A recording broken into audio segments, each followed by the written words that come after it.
1970, a cold winter evening in Los Angeles. Dean Martin walked out of Chasen's restaurant after dinner with friends, heading toward his car. A thin, elderly homeless man in tattered clothes approached him, his hand shaking as he held it out. "Mr. Martin, sir? Could you spare $1? I haven't eaten today." Dean's friends kept walking, assuming Dean would brush off the panhandler like most celebrities did. Los Angeles was full of homeless people, and stars learned to ignore them, or they'd be stopped constantly. A quick "sorry, pal," and "keep moving," that was the standard response. But Dean Martin stopped. He looked at the man, really looked at him. Then Dean did something that would shock his friends, confuse the homeless man, and reveal a side of Dean that the public rarely saw. Dean pulled out his wallet, but he didn't give the man $1. What he did instead would change that homeless man's life and show everyone watching what true compassion actually looks like. Before we explore this incredible story of generosity and human dignity, hit that subscribe button and turn on notifications. This isn't just about a celebrity giving money. It's about how we treat people society has forgotten and what real kindness looks like when nobody's watching. Drop a comment telling us where you're watching from, and let's begin. Dean Martin's private generosity. By 1970, Dean Martin was one of the wealthiest entertainers in America. His television show was a massive hit. His records sold millions. His concert tours were sold out. He lived in a Beverly Hills mansion and drove expensive cars. He had everything money could buy. But Dean Martin remembered what it was like to have nothing. Born Dino Paul Crocetti in Steubenville, Ohio, in 1917, Dean grew up in poverty during the Great Depression. His father was an Italian immigrant barber who struggled to feed his family. Dean dropped out of high school and worked whatever jobs he could find: gas station attendant, steel mill worker, bootlegger, blackjack dealer, even a boxer for a while. He knew what it felt like to be hungry. He knew what it felt like to be looked down on by people with money. He knew what it felt like when people saw you as less than human because you were poor. Those memories never left him, even after he became rich and famous. And they shaped how he treated people that others ignored. The private side of Dean. The public knew Dean Martin as the cool, carefree entertainer who made everything look easy. But people who knew him personally saw a different side. A man who quietly helped people without seeking recognition or publicity. Dean's assistant once told a reporter, Dean would get dozens of letters every week from people asking for money. Medical bills they couldn't pay, rent they were behind on, kids who needed clothes. Most celebrities have their assistants screen these letters and throw them away. Dean read every single one. And he helped more people than anyone knew. Dean's accountant later estimated that Dean gave away hundreds of thousands of dollars over the years to people he'd never met. Sometimes it was paying someone's hospital bill. Sometimes it was anonymously sending money to a family who'd lost their home. Sometimes it was helping a down-on-his-luck performer who couldn't find work. Dean never talked about these acts of charity. When reporters asked about his charitable giving, he'd deflect. "I'm just lucky." When you're lucky, you help people who aren't. It's not complicated. But it was more than just giving money. Dean treated people with dignity. He didn't condescend to people who were struggling. He didn't make them feel small or ashamed for needing help. He treated them like equals who'd hit a rough patch, because he remembered being that person himself. Hollywood's attitude toward the homeless. In 1970s Los Angeles, homelessness was a growing problem that most people, especially wealthy celebrities, preferred to ignore. The areas around Hollywood and Beverly Hills had increasing numbers of homeless people, and the prevailing attitude among the elite was dismissive at best, hostile at worst.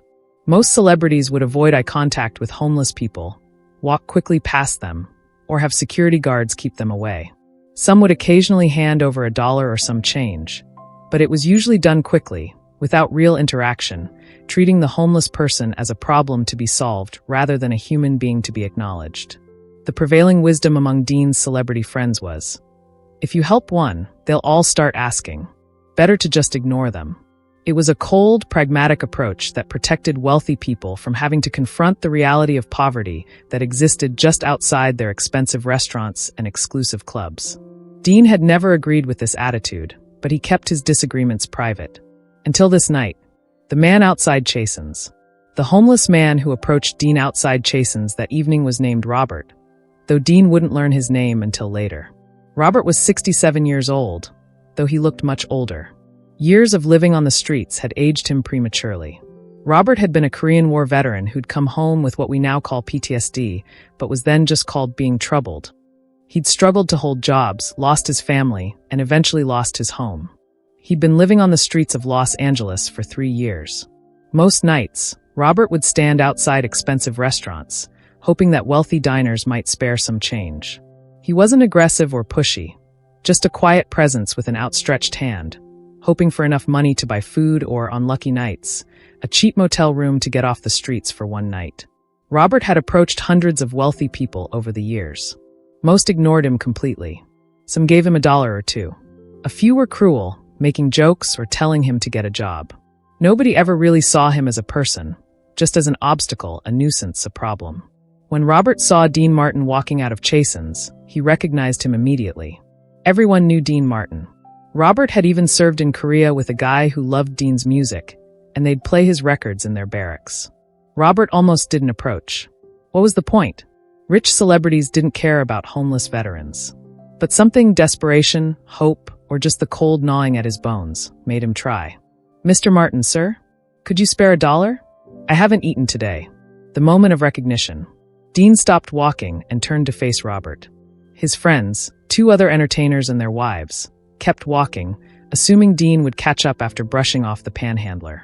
But Dean didn't brush Robert off. He stood there, looking at the elderly man. Really looking at him in a way that Robert wasn't used to. Most people look through homeless people, not at them. Dean looked at Robert like he was a person worth seeing. "You haven't eaten today?" Dean asked. Robert was surprised by the question. Usually, if people responded at all, they just handed over money and walked away. "No, sir. Not since yesterday morning." Dean noticed Robert's jacket, a worn military jacket with a faded patch. "You serve?" "Yes, sir. Korea. Long time ago." Dean nodded slowly. During World War II, Dean had been exempted from service due to a hernia, but he'd done countless USO shows and had deep respect for veterans. The fact that this veteran was now homeless, hungry, and begging for money outside a restaurant struck Dean as fundamentally wrong. The friends who didn't understand. Dean's friends had noticed he'd stopped. One of them called back, "Dino, come on. We're parked down the street." Dean turned to his friend. "Go ahead. I'll catch up." "Dean, seriously? You're going to stand here talking to?" The friend didn't finish the sentence, but the contempt in his voice was clear. Dean's expression changed. His friends knew that look. It was the quiet anger that Dean rarely showed, but that meant he was done tolerating something. "I said go ahead. I'll meet you at the car." The friends walked away, muttering among themselves about Dean wasting time with a homeless person. But Dean turned his attention back to Robert, and his expression softened again. The conversation. "What's your name?" Dean asked. "Robert, sir. Robert Patterson." "Robert, I'm Dean." "No need for the sir stuff." Dean pulled out his wallet, and Robert's hopes surged. Maybe he'd get $2 or $3 instead of $1. That would be amazing. But Dean didn't hand Robert any money. Instead, he said, "Have you eaten anything at all today?" The truth. Robert hesitated. He didn't want to seem too pathetic. But Dean's eyes were kind, not judgmental, so Robert told the truth. "No, sir. No, Dean. I had some coffee this morning that someone left at a bus stop. That's it." Dean closed his wallet and put it back in his pocket. Robert's heart sank. He'd said too much, made Dean uncomfortable. Now he'd get nothing. But then Dean did something completely unexpected. He put his hand on Robert's shoulder, gently, respectfully, and said, "Then $1's not going to help you much, is it? Come on." The return to Chasen's. Dean turned and walked back toward Chasen's restaurant, with Robert following hesitantly. Robert was confused and a little scared. Was Dean going to have the restaurant call the police? Was this some kind of trick? They walked through the front door of one of Los Angeles's most exclusive restaurants. The maitre d' looked shocked to see Dean returning, and even more shocked to see the homeless man with him. "Mr. Martin, is there a problem?" "No problem, Maurice. I'm bringing a friend for dinner. Can you set us up at a table?" Maurice's face went through several expressions in quick succession. Confusion, discomfort, concern about other patrons' reactions.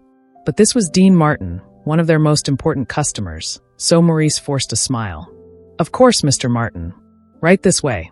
Maurice led them to a table in the back, clearly trying to keep Robert away from other diners, but Dean stopped him. "Maurice, we'll take that table by the window. The one where I was sitting before." It was a power move. Dean was making it clear that he wasn't hiding Robert away. He was dining with him openly, in full view of everyone in the restaurant. The restaurant's reaction. As Dean and Robert sat down, the entire restaurant noticed. Conversation stopped. People stared.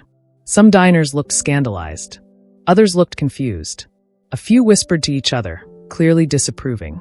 Robert was acutely aware of his appearance. His clothes were dirty and torn. He probably didn't smell great.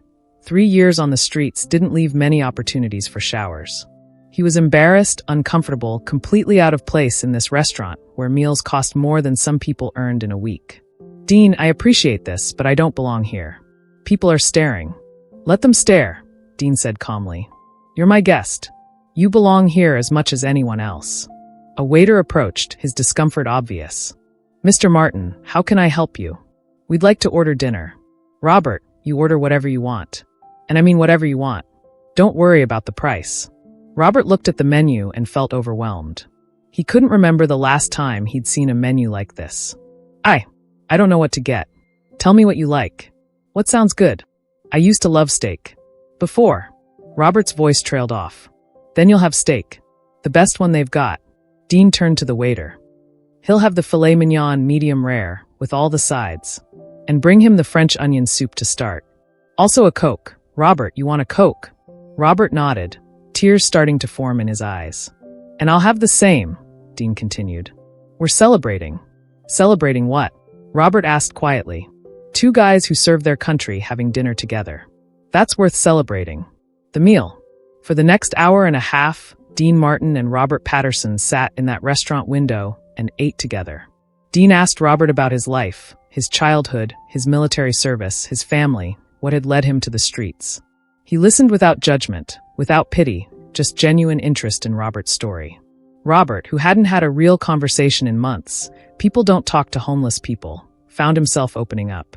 He told Dean about Korea, about the friends he'd lost, about coming home and not being able to adjust, about his marriage falling apart, losing his job, the slow slide into homelessness. It happens faster than you think, Robert said. One day you've got a home and a family, then a few bad breaks, and suddenly you're on the street, and nobody sees you anymore. You're invisible. Dean listened and understood. He thought about how easily things could have gone differently for him. If his singing career hadn't taken off, if he hadn't met Jerry Lewis, if any number of things had gone differently, he could have been in Robert's position. Other diners continued to stare, some with disapproval, others with curiosity. But Dean ignored them completely, giving Robert his full attention as if they were the only 2 people in the restaurant. The shocking finale. When the meal ended, Dean asked for the check. Then he did something that shocked everyone in the restaurant. He reached into his wallet and pulled out several $100 bills. He handed them to Robert across the table, in full view of everyone watching. This is for you, Dean said. Not a loan. A gift. Use it however you need to. Robert stared at the money, more than he'd seen in 3 years. Dean, I can't take this. This is too much. It's not nearly enough. But it's a start. Then Dean pulled out a business card and wrote something on the back. This is my assistant's number. You call this number tomorrow morning. We're going to help you find a place to stay, get you some proper clothes, and see about getting you some help with whatever you need. Medical, housing, whatever. Okay. Robert started crying openly now. Why are you doing this? You don't even know me. Dean's response was simple and profound. Because you served your country, and your country should have done better by you. Because you're a person who deserves dignity. And because a long time ago, I was broke and hungry too, and someone helped me when they didn't have to. I never forgot that. The aftermath. The next morning, Robert called the number Dean had given him. Dean's assistant answered and, true to Dean's word, immediately began making arrangements. Within a week, Robert had a room in a modest apartment in a veterans housing program that Dean helped fund. New clothes and basic necessities. Connections to VA services for his PTSD. A part-time job as a maintenance worker at a building Dean owned. Regular meals and a chance to rebuild his life. Dean checked in on Robert regularly through his assistant, though he never publicized what he'd done. To Dean, this wasn't a photo opportunity or a publicity stunt. It was just what you did for another human being. The story spreads. Despite Dean's desire for privacy, word of what happened at Chasen's spread through Hollywood. Too many people had witnessed it. The staff talked about it. Other diners talked about it. Within days, the story was all over town. Some people praised Dean's compassion. Others were critical. He's just encouraging panhandlers. Now every homeless person in LA will start approaching celebrities. Dean's response, when asked about it by a reporter, was characteristically brief. "I bought a guy dinner. What's the big deal?" But the restaurant staff told a different story. Maurice, the maitre d', later said, "In 40 years of working at Chasen's, I'd never seen anything like it. Mr. Martin treated that homeless man with more respect and dignity than some of our wealthiest patrons show their own families. It changed how I thought about those people on the streets." Robert's transformation. Over the following months, Robert slowly rebuilt his life. The apartment gave him stability. The job gave him purpose. The VA services helped him begin processing the trauma he'd carried for decades. He never became wealthy or famous, but he regained his dignity. He reconnected with his estranged daughter. He found a community of other veterans who understood what he'd been through. Robert would later tell a social worker, "Dean Martin saved my life. Not just by giving me money, though that helped, but by seeing me, by treating me like I mattered, by giving me back my humanity. I'd been invisible for so long that I'd started to believe I was nobody. Dean reminded me I was somebody." Dean's philosophy. When Dean's accountant questioned the ongoing support for Robert, paying his rent, making sure he had what he needed, Dean's response revealed his philosophy about wealth and obligation. "What's the point of having money if you don't use it to help people? I can't spend all of it. I've got everything I need and more. If I can help a guy get back on his feet, why wouldn't I? Besides, there but for the grace of God go I. I could have been Robert. Any of us could be Robert. We're all just a few bad breaks away from having nothing." This philosophy guided Dean's private charity for the rest of his life. Robert was just one of many people Dean helped quietly, without publicity, simply because he believed it was the right thing to do. The power of dignity. Dean Martin's response to Robert Patterson teaches us profound lessons about compassion, dignity, and how we treat society's most vulnerable. 1. See people, don't just look through them. Dean stopped and really saw Robert, not just as a homeless person, but as a human being with a story, with worth, with dignity. Most people look through homeless people, treating them as part of the landscape rather than as individuals. Dean's first act of kindness was simply seeing Robert as a person. 2. Dignity matters more than money. Dean could have given Robert $100 on the sidewalk and walked away. That would have been generous. Instead, he took Robert to dinner, sat with him, talked to him, treated him with respect. The meal and the conversation mattered more than the money because they restored Robert's sense of being human. 3. True generosity is private, not performative. Dean didn't call photographers. He didn't make this a publicity event. He didn't use Robert's situation to make himself look good. He helped because it was right, not because anyone was watching. That's real generosity, action motivated by compassion, not recognition. 4. There but for the grace of God. Dean understood that circumstances, not character, often determine who ends up homeless. He didn't look down on Robert or assume Robert had done something wrong to end up on the streets. He recognized that any of us could be in Robert's position if life dealt us the wrong cards. 5. Sustainable help beats one-time charity. Dean didn't just give Robert money and forget about him. He set up ongoing support to help Robert rebuild his life. Housing, job connections, medical care, sustained assistance. That's what actually helps people escape homelessness. Not occasional handouts, but sustained support that addresses root causes. The broader truth. Dean's story with Robert exposes an uncomfortable truth. Most of us are more like Dean's friends than like Dean. We avoid homeless people. We look away. We tell ourselves they probably deserve their situation, or that our help won't make a difference. But Dean proved that individual action matters. One person treating another human with dignity can change a life. One person using their resources to help someone else can break the cycle of homelessness. One person seeing another person, really seeing them, can restore hope. Modern application. You probably aren't as wealthy as Dean Martin was, but you can still see homeless people as humans with stories, not problems to avoid. Treat them with dignity when you interact with them. Support organizations that help sustainably, not just give handouts. Use whatever privilege or resources you have to help others. Remember that circumstances, not character, usually determine who ends up without a home. Your turn. If this story changed how you think about homelessness and how we treat vulnerable people, hit that subscribe button and and turn on notifications. Share this with someone who needs to hear that true compassion means treating everyone with dignity. Drop a comment. Have you ever had an encounter with a homeless person that changed your perspective? What did you learn? Remember, a homeless veteran asked Dean Martin for $1. Dean's response wasn't just generous, it was transformative. He didn't just give money, he gave dignity. He didn't just solve an immediate need, he helped rebuild a life. That's what real compassion looks like, seeing people, not problems, offering dignity, not just dollars, creating lasting change, not temporary fixes. See you in the next video, where we'll continue exploring stories that remind us that humanity isn't measured by wealth or fame, but by how we treat those who can't do anything for us in return.